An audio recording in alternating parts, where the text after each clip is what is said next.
Welcome back. Break के बाद आइए डालते हैं नजर अपनी अगली खबर पर।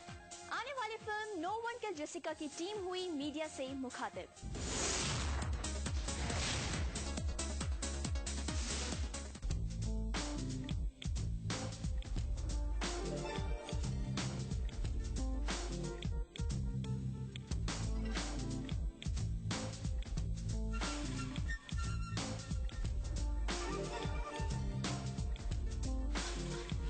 राजकुमार गुप्ता द्वारा डायरेक्ट की गई और जेसिका मर्डर केस जैसे गंभीर मुद्दे पर बनी film no one killed Jessica के सितारे रानी और विद्या हाल ही में पहुंचे एक एफएम स्टेशन पर अपनी फिल्म को प्रमोट करने, जहां उन्होंने बताया अपने किरदार और उनको लेकर की गई तैयारियों के बारे में। I think it was amazing playing the role of a crime reporter because I got to understand the kind of lives that they lead. I think it's a very, very dynamic profession.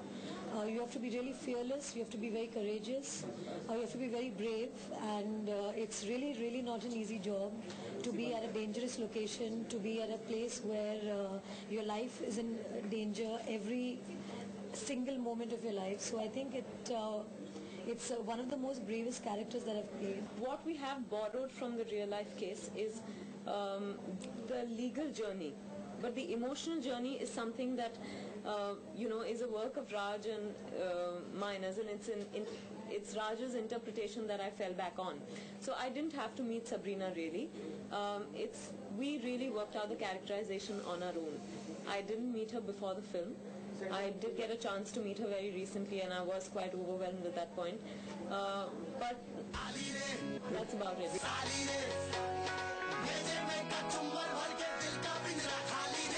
पहली बार बड़े पर्दे पर एक साथ आ रही इस film की actresses रानी मुखर्जी और विद्या बालन ने शेयर किया इस मौके पर नो वन किल्ड जेसिका में मिलकर काम करने का एक्सपीरियंस, और उन्होंने एक दूसरे की खूब तारीफ भी की। I honestly wouldn't dare judge her because she's someone who I've always looked up to. I've always said this, that she's the actress I most admire from my immediate seniors. I'm not your senior. No, that's why I said मुझे senior मत बनाओ। Immediate. मैं newcomer हूँ। मैं अभी I am just debuting with No One Killed Jessica. No, so you know what I mean. But I've always admired her, so I wouldn't dare judge her. I like everything that she does. And I'm just glad that we got to work together on this film. Likewise, I've always admired Vidya's work. And of course, she's such a beautiful girl. So it's nice when you see an actress who's so beautiful and so talented. And I always like to work with good actors because your work gets better when you're working with somebody as good. And I think with Vidya, what I've noticed, the kind of films that she's done and the kind of work that she's done, I think she is quite a thinking actor. I think she prepares, and she's really, really good.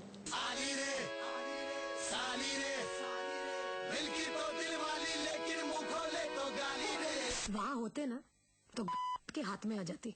वहीं इस मौके पर film में इस्तेमाल किए गए उपशब्द और gestures के बारे में जब रानी मुखर्जी से पूछा गया कि क्या वो फिल्मों में गालियां देना जरूरी समझती हैं, तो उस पर उनका कुछ ये कहना था। ये एक मुद्दा बन चुका है, बट जैसे कि मेरे डायरेक्टर ने कहा, आई थिंक हमें फिल्म का इंतजार करना चाहिए, और जिस तरह से उन्होंने इस फिल्म को लिखा है, मुझे कोई एतराज नहीं हुआ कहने के लिए, क्योंकि मैंने कहा है फिल्म में, और मैंने ये पिक्चर की है क्योंकि मुझे इस फिल्म की कहानी बहुत अच्छी लगी।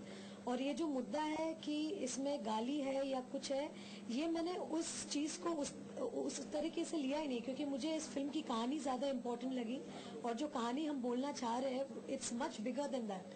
तो इट्स नॉट इम्पोर्टेंट कि ये किरदार निभाने के लिए मैंने सोचा कि अरे मुझे गाली देनी पड़ेगी और फिर मुझे लोग पूछेंगे कि मैंने गालियां क्यों दी। मैंने इस बारे में कभी सोचा ही नहीं, क्योंकि मैं एक किरदार निभा रही थी, और मैंने सोचा कि अगर मेरे डायरेक्टर का ये नजरिया है कि ये जो जर्नलिस्ट है, जो मतलब रिपोर्टर है, ये इनके लाइफ में इनकी जो मतलब भूमिका है, इसमें she will be very comfortable using this kind of लिंगो।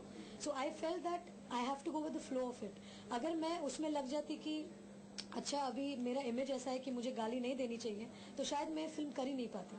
और अगर किसी को इस बात से ठेस पहुंची है कि मैंने गाली दी है, तो I am really sorry about that.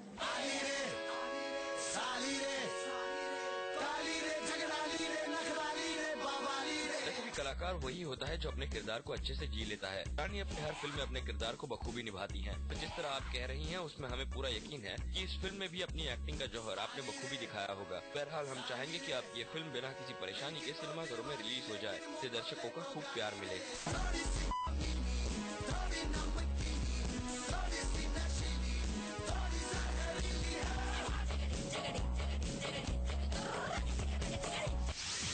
इसी खबर के साथ वक्त हो गया है एक और